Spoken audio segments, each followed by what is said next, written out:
Happy holidays, y'all. It is the season to be jolly. So I hope everyone's having a wonderful day and enjoying the holidays. We are here in Las Vegas tuning in and giving you an update on what's going on with our housing market and a little bit about interest rates and the mortgage world. We have a special guest today. His name is Dax Tobin from Millennium Lending, and AKA some know him as the Silver Fox. Yeah, Okay. that's a true story. So I've heard. Anyways, we'll start with a quick housing update, and then we'll get into Dax's world of mortgages. So this month, we're looking at November stats. And just remember, guys, this is a lagging update, meaning that our data comes from history and the month of November.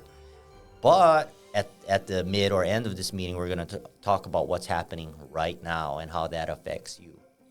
So as far as our single-family market, we'll show you the difference between October and November. And units sold have continued to reduce. We went from 1699 sales in October, and we reduced to 1435 sales in November. So it's been a slow November. We've been reducing the amount of closings since July when interest rates went up and shot up to the 8% number. So it's been rough on sellers, it's been rough on realtors, it's been rough on mortgage agents. However, I see light at the end of this tunnel, and that's what we're going to be talking about. So again, there's a reduction in closings, and the good news is there's a reduction in new listings. So we went from 2332 new listings in October down to 1969 new listings in November. So new listings has dipped. However, units available is climbing by a little bit based on the lack of sales that's happening. So we're in a slower market, and I think we're going to be reporting different numbers for December. In fact, I know we will in the positive. So with that, units available went from 4213 in October and increased to 4353 in November. We went from a 2.5-month supply, and we increased to a 3-month supply in November. So we are now at a 3-month supply, and you might have heard me say it before, but a 3-month supply of inventory here in Las Vegas is a pretty healthy market. As long as, buyers start buying in the near future, that number hopefully will stabilize. And if I had my way, I would love to press pause on a 3-month supply because I think that's a healthy market, both benefiting the seller and the buyer. Back in 2006, our last hot market, we were averaging about a 2.5 to 3-month supply of inventory, just to give you some reference there. With all of these things happening and sales being slow, the surprising thing is that closing prices have been stable across the board, and we're at $450,000 as a median price point. So that our market has not dipped, to be more clear. And so far, we're holding firm at that $450,000 number. Again, no one knows the future, but we have high hopes for the future. As far as our condo market, I'll just breeze through this real quickly. The median price point is $275,000. It's still the same from October to November, so that hasn't changed, similar to the single-family market. And units sold has dipped a little bit from 474 to 459 closings. New listings has dipped a little bit from 755 in October to 634 new listings in November. And the month supply has gone up by a little bit in the condo market from 2.5 month supply of inventory to 2.7 month supply in November. So very similar trend to the single-family housing market. And that is your market update based on our past data. Now we're going to get into the fun part, because news on the street, and this is where Dax will share his expertise, is that we are sub 7% for the first time since July of this year. And we had a 1.4% change in interest rates over the last 60 days, which is huge. It both benefits our sellers and our buyers. It'll also benefit you guys as homeowners, and it does also affect the rental market. So in general, it affects all of you. I hope you're listening, because this applies to anyone who has invested in Las Vegas or who has residency in Las Vegas right now. We are coming off a market high interest rate of 8.03, and we're at about the 6.64%. Of course, this isn't completely accurate, because, as Dax will tell you, this is just based on general numbers, and every situation is different. So Dax, maybe you can correct me if I'm wrong, or sharpen up these stats here. What do you see in the mortgage world and interest rates? Well, I mean, in general, what you're talking about there is based on a certain fact pattern. It's probably based on high credit scores, 20-25% down for a primary residence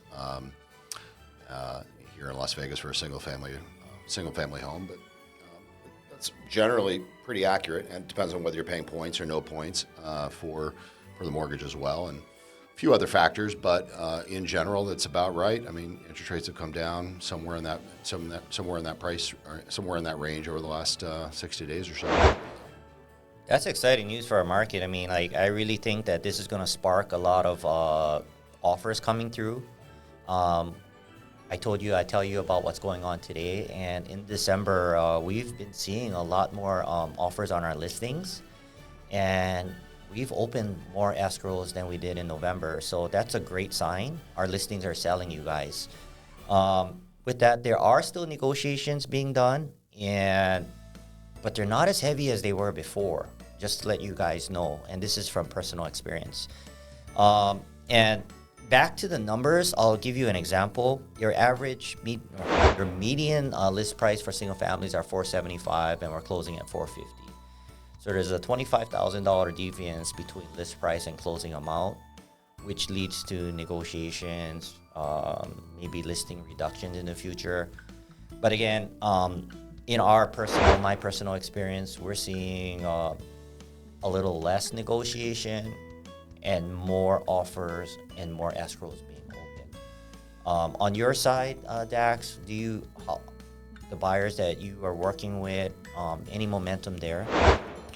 Well, I mean, this time of year, it is typically a little bit slower. People aren't out looking at as many houses around the holidays, but people are definitely noticing the drop in interest rates, and I think really you're going to see a big floodgate open once we get sub 6. I think that's where there's a large pocket of people who have interest rates that are in the 3%, high 2s, low 3s, going up into the low 4s. And for people to want to give up those interest rates, say, and move into their next house, make some kind of move it into something that has an interest rate that starts in the 5s isn't as big a deal as something that's higher than that. So we're in the 6s now. That's a big move lower, and it's happened very, very quickly. So I don't think it's assimilated into the general population. All that. I mean, we just got the news. I think 2 days ago. Yeah, I mean, just even a week and a half or 2 weeks ago, that interest rates were in the 7s still. So it's going to take a little time to assimilate in through news articles and people watching television, that kind of thing, which isn't happening as much right now. People are out shopping, they're trying to figure out their holiday stuff. So once that starts to sink in for people, and if rates continue to move down even lower, we start to close that gap a little bit. I think people are going to get a lot more interested, especially after the holidays are over. New Year's comes and goes. I think you're going to see more of that pick up. Not only for primary residences, for people who are also interested in investment properties, who may have before not have been able to figure out a way to make that work with the amount that they can collect in rent versus what they can what their mortgage is versus how much money they can put down. Now that, that math is going to work better for them with the lower interest rates. Gosh, that's a lot of facts, Dax. Yep. There's a million ways we can take this conversation. Throughout this year, I mean, there are still, surprisingly, investors investing, and most of them have been investing based on speculation, potential appreciation, if you may. They believe in the growth and the prices going up in Nevada, and they're investing for that reason, while there's a lot of negotiations going on. So for that reason, it makes a lot of sense, especially for, of course, investors using cash or 1031 monies or whatnot. But I think it's going to start making more sense on the cash flow, which is what you're referring to. And, as you guys probably know, there's two ways to look at an investment, and they're both important. One's cash flow, the other's potential appreciation. And if you can get both, then you're getting the best of both worlds, right? Because I fully believe, and of course this is a educated guess, but I believe that prices have nowhere else to go but up in Las Vegas in the long run, meaning the next 1 to 5 years, medium run, whatever you may call it, just based on the laws of supply and demand. So investors are buying, and as you guys know, we're slowly becoming a metropolitan here in Las Vegas. We have billions of dollars in projects underway. We just watched the Fontainebleau open. We just watched Durango Station open, both in December this month. So that's huge news. On the sports side, Golden Knights, they have the winningest record in hockey. The Raiders just beat the Chargers by 50-some points. I don't know if the sky's falling, but Vegas is doing real well in December. And I think, with all of this happening, including the future projects that are, about to happen, including hopefully the Oakland A's becoming the Las Vegas A's, NBA opening, and a lot of the other projects that, we can do a presentation on just projects. But Las Vegas is very attractive for the investment community, and interest rates can only help that with the cash flow part of it. Yeah, so people think that the interest rates certainly curtailed the amount of people who are interested in purchasing a home from the perspective of them being able to cash flow the property. But in many ways, all that did was force people to put more money down in order to break even or cash flow the property. It was a time when you could put 20 or 25% down on an investment property when there were lower rates. You could do that, and you could break even or have a positive cash flow on the property. And so a higher interest rate really just necessitated a larger down payment so that you could end up with the same number. So in many cases, we were running numbers, and you had to put 35 or 40% down perhaps in order to make that math work again. So now, something that we might have been looking at, say, 4 or 5 months ago, where you had to put, say, 40% down in order to make the math work for you on a temporary basis. Now, perhaps you can put 35 or 30% down and make that work. And as the interest rates lower even further, you can get back to a more traditional 25% down type of situation. And then that's, of course, a fluid number. Interest rates, you own the property long term, but the mortgage, is only going to be there for as long as you want that mortgage in place based on where rates are at and your particular needs. People will cash out, people will refinance, people sell the property and 1031 exchange it to another property. So, many of my investors, they've had a property for 5, 6, 7 years, and they've had, 4 different mortgages during that time period based on what they need at the time. Yeah, that's great information. Those of you guys who are not that familiar with real estate investing, come talk to us or talk to your realtor about it, because there's things that you should be really looking at when talking about mortgages. Because number one is that when you analyze cash flow, it's positive, negative, break even. However, a lot of that payment goes towards principal, building your equity. So it's not an expense. That's something to think about, right? So even in a negative cash flow situation, doesn't mean bad investment, because there's monies going towards principal, directly to your equity. So that's a good thing. Sure. You also have the tax benefits of owning. Benefits. You have the depreciation associated with owning the property. So there's more to it than just the simple math of the cash flow, of course. Yeah. Right. Cash flow is important, but like you said, there's a lot more to the investment that's important. And for you guys to understand if you're investing or own an investment for that matter, I think you guys are going to see more refinance monies coming through, maybe debt consolidation refinance monies coming through. And that is a big component right now. There's a lot of people who need debt consolidation, refinancing, and the numbers really just haven't worked for them so far. Either they haven't been able to do it at all, or they've taken out home equity lines of credit. Now they've got a first and a second, and they're waiting for rates to come down so they can consolidate all that. We're not that far away from being in a place where there's going to be a lot of movement in both the real estate market and the mortgage market, where things can. I'll tell you what we're going to do. We're going to do a podcast just on debt and debt consolidation, due to the fact that we both know, based on the data, that credit card debt is at an all-time high.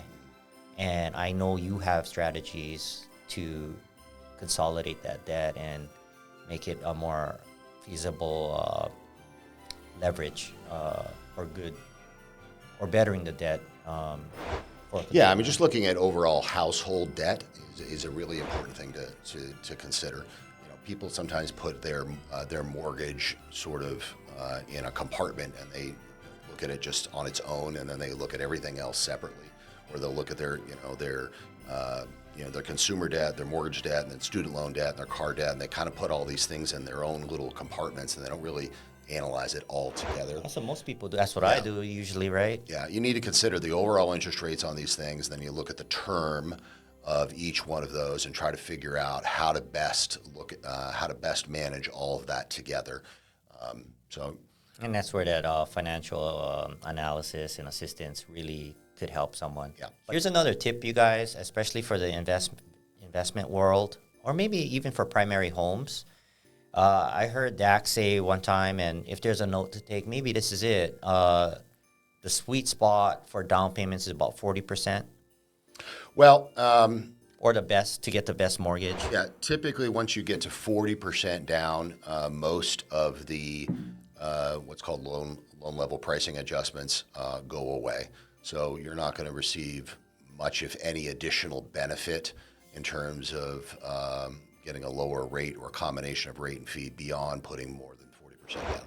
Huge note, you guys. Huge tip. There's something to talk to your lender about, talk to Dax about, because a lot of people put more down payment just because they have it, and they may or may not see the benefit by doing so. Of course, it'll adjust the payment amount, but again, as far as like bettering your loan, you may not be doing that by putting more down. So talk to your lender about that. If you guys are selling to buy and using equity and you have it, maybe 40% is for you. If you have the 40% in your bank, maybe that's for you, because someone like Dax can give you an analysis whether it's better sitting in another investment or putting it towards your mortgage and the overall structure of your financial plan. So, yeah, there's no clear-cut answer there. There can be a very big difference between putting 20%, 25, 30, all the way up to 40% down, and some of the factors involved there are whether you're purchasing an investment property, a primary residence, and your credit score. Sometimes, the difference between putting an extra 5% down can mean a very big difference in your terms, just to overcome a deficiency in your credit score, for example. Whereas on another profile, another fact pattern, it means nothing. So all those things play into it. You have to look at all those different factors, which is why when you're quoting interest rates, there is no quote one interest rate. For today. Everybody's interest rate is going to be different depending on all those different factors. So when people are quoting interest rates, that's almost always the ideal scenario. And from there, interest rates are just higher from there. Yeah, well, we need something to. Yeah. So we have to, when we're comparing apples to apples, and we're just people aren't going to compare the worst scenarios, right? They're going to say, what's the best possible scenario, the lowest rate you can get for a particular scenario, and that's typically with a credit score of 780 plus, with kind of a 40% down scenario on a primary residence. Well, that's why we have the expert in the room. I mean, us laymen over here, like, we have to go off something, and that's the best gauge we have. Yep. But I would say talk to your lender because the rates are specific to you, is what he's saying.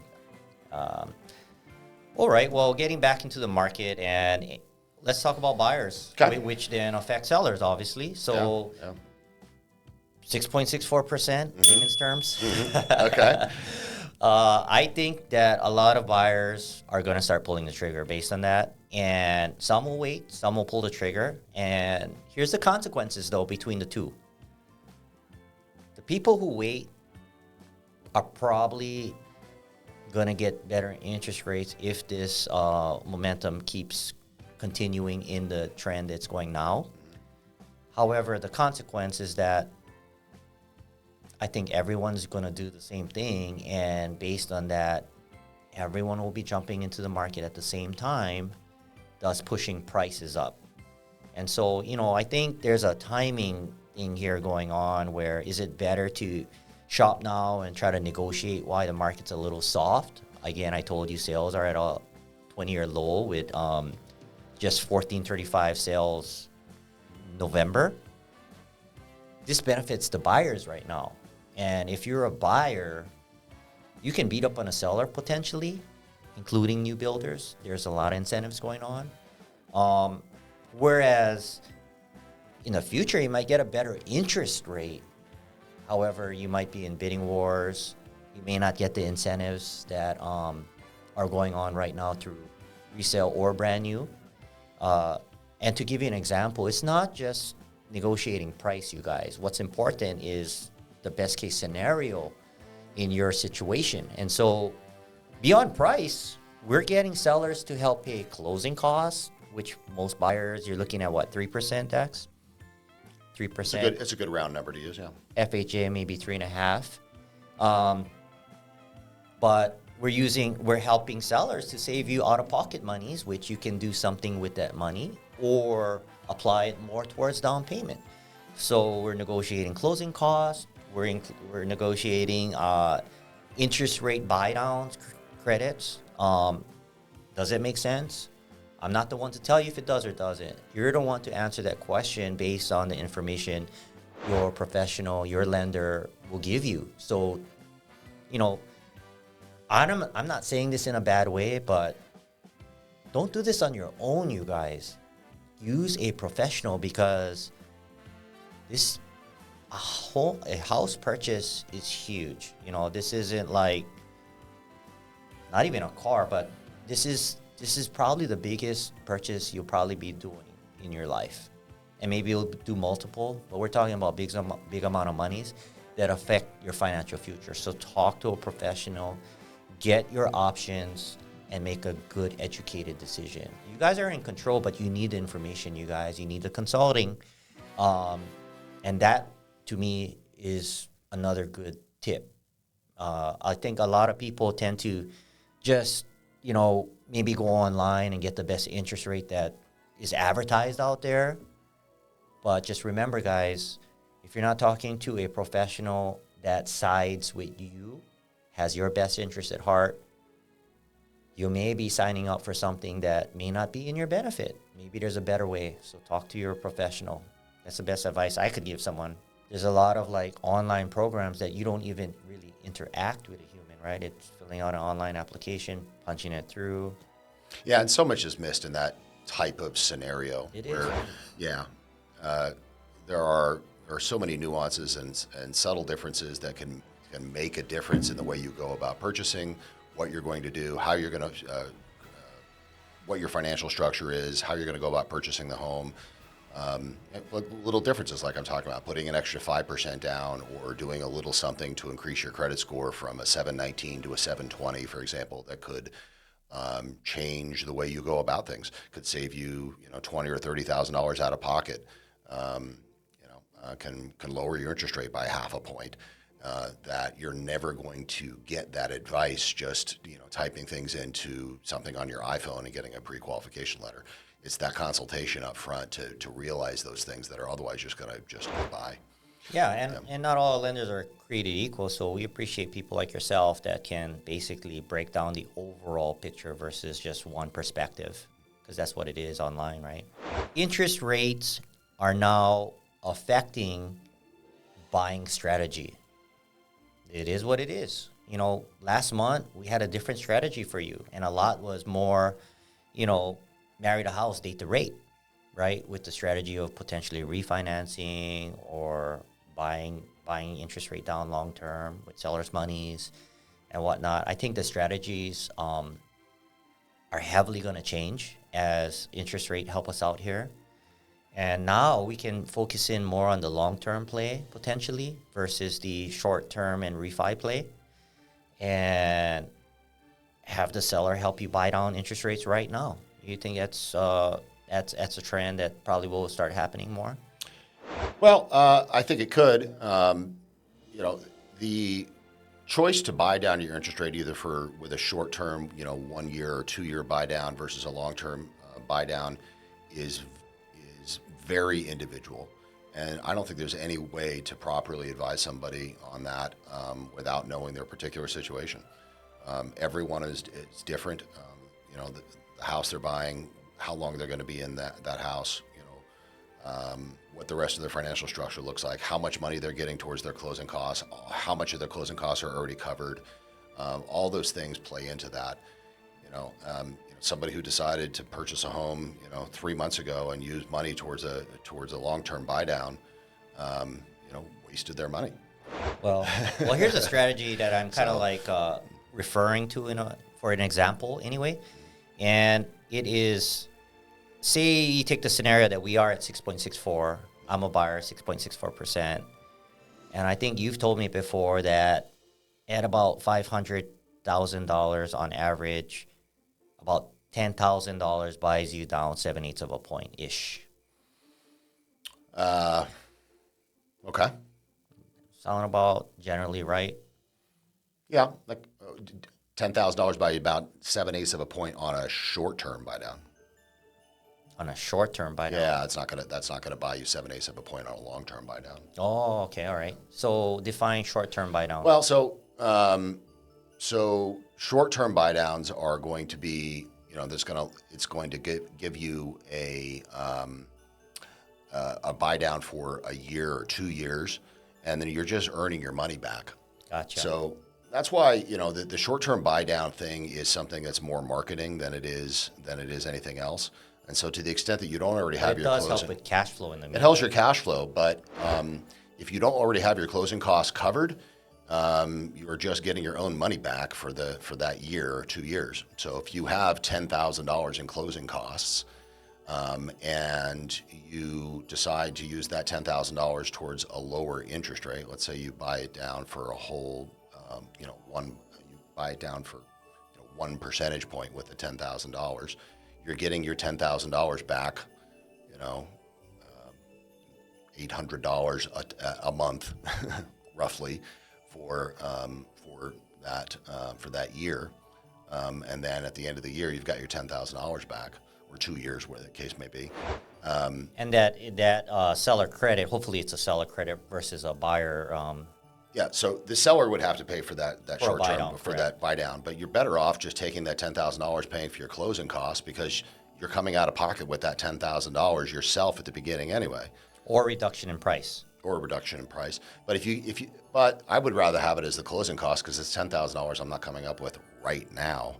The reduction in price is amortized over the 30 years. I mean, that's something a lot of people don't talk about, is money in hand, right? Mm-hmm. The value of money and where you should use it and how you should spend it financially in your best interest, right? Mm-hmm. And to be honest, I wouldn't know the answer for myself until I get all the scenarios. Yeah. It's helpful for people who want to know they have a lower payment during that time period, and if they have no additional closing costs to cover, then the math can make some sense. But you have to have a lot of extra money left over beyond anything beyond the closing costs out of pocket. Then you can look at short-term buy downs, and those can make a lot of sense because it's just extra money. But the long-term stuff, it's decreasing rate environment. It's tough to justify long-term buy downs right now. I'm going to ask you a question that you probably won't answer, being that you're a precise silver fox, so I heard. Can't help myself, man. That was the word on the street anyway. Word on the street. Strategy to refinance. If people are buying at, say, for example, 6.64% today, Okay. and it drops to 5.64 a year from now, Mm-hmm. do you think it's worth refinancing for a point? I know it's a general It question. depends on the loan amount. So you have to look. Say it's a $400,000 loan amount. Okay. So you have to calculate how much interest you're saving for per month, not just the principal, not the payment, but how much of the payment is going towards towards interest. You figure out how much that is. Most is going towards interest because it's the first Most year. is, yeah, of course. So most is, you figure out how much you're saving every month in interest. Then you figure out what your closing costs are. You divide that into there and you figure out what your break even is. And the larger the loan amount, the less you need the interest rate to go down. So on a $400,000 loan amount, a point interest rate is about where you would still be good and your break even on that, depending on what your closing costs are. On an average loan, average closing costs, that's going to be about where it's going to start to make sense. Maybe even a little bit less than that. 3/4 of a point, 7/8 of a point starts to make some sense. But it's going to vary depending on your closing costs. Guys, if you're Now, having said that, if it's a $150,000 loan, it's going to be much more difficult to justify just a point in interest rate. If it's an $800,000 loan, even a half a point in interest rate might make some sense. So it's because you're saving so much more in real dollars relative to your closing costs. this might be one of the best nuggets out of this podcast today. So I hope you guys were listening. If you didn't understand it, rewind it a little bit, re-listen to what Dax just said, or just respond or comment to us to clarify that, because that was an important statement right there. A lot of us don't know if we should or shouldn't refinance. And you know what I've seen a lot of people potentially make a mistake doing? It's refinancing for a better interest rate in the mature stages of their loan, right? And I think it has to do a lot with, in the mature stages, more of that payment is going towards principal than it is interest and fees. Sure. Yeah, when you're deep in your amortization schedule, you need to take a look at that and understand that you're resetting that amortization schedule, and now a much larger percentage of your payment is now going towards interest again. So what you typically want to do in those situations is analyze why you're refinancing. Are you refinancing for better cash flow, or are you refinancing because you want a lower interest rate, or some combination of the two?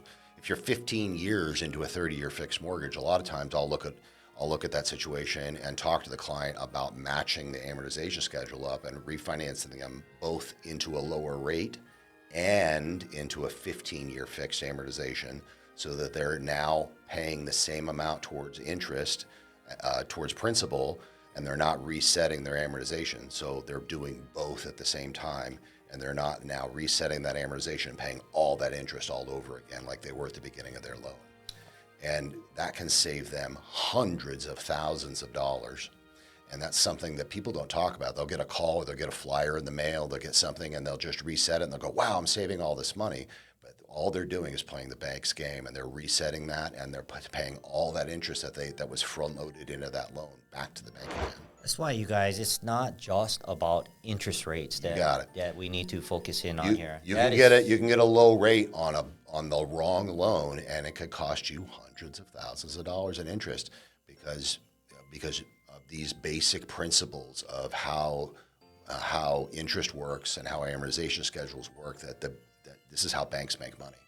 And so, family member, I hope you're listening in. We've been talking about this. You know who you are.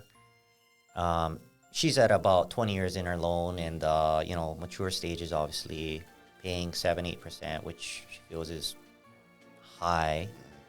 Wants to refinance at that point, and so there's more things to consider. Sure. So in a situation like that, nothing wrong with refinancing to a lower And interest rate. the amount's only $50,000 left. Great.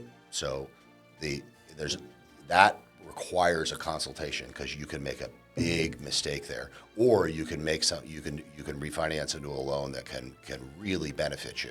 And there's also all kinds of other things to look at there. Look at debt consolidation, cash out, no cash out, matching amortization terms, or paying it off in general. You got it. So what type of property is that on, primary investment, making sure you're getting the lowest possible interest rate on the right type of occupancy, so managing that as a part of your overall financial structure. I see that all the time, people making really bad mistakes there because they're doing something without a proper consultation. Appreciate that. That really, I think, is going to help a lot of people as long as you guys are tuning in. I will share that we're going to continue here at Expand Realty with help of our professionals in other industries to push value to you guys, help you guys make more educated decisions. That is our whole goal. And there is an ask for me. We're doing this for the sake of helping everyone out there. So if you find this information relevant or helpful to you, or more importantly, if you think it could help someone else, my ask is for you to just press share and send this video to who you think it could help. Because our goal is just to get some eyeballs here, help educate everyone with what we know as professionals in the industry, and we're going to continue doing that. But we need you guys, your help to expand our sphere of influence so we can continue doing this on a bigger scale. But I would really challenge you guys to step out of your comfort box and comment below on what you want to know about, or reach out directly to one of us, Dax or myself, or whoever's on that podcast, because again, we're here to add value, which means answering your question. And I know you guys have more questions. However, Dax might be he might be able to read your mind. I can't. So please comment below or reach out to us so that we can get those questions addressed. Even if you were working with another realtor, I will, respect that boundaries, and I'll answer to an extent that it makes sense and be ethical about it. I promise that. So feel free to reach out and go back to your realtor. That's fine. I just want to be here. We want to be here as a company to help all of you. I promise. So with that, thank you for giving all this valuable knowledge, Dax. We do appreciate your time. We appreciate your guys' time. And any last words? No, let's make it a great 24, huh? Let's make it a great 24. So happy holidays, you guys. Merry Christmas, and we will wish you a happy New Year. Thanks, Randy. Thank you.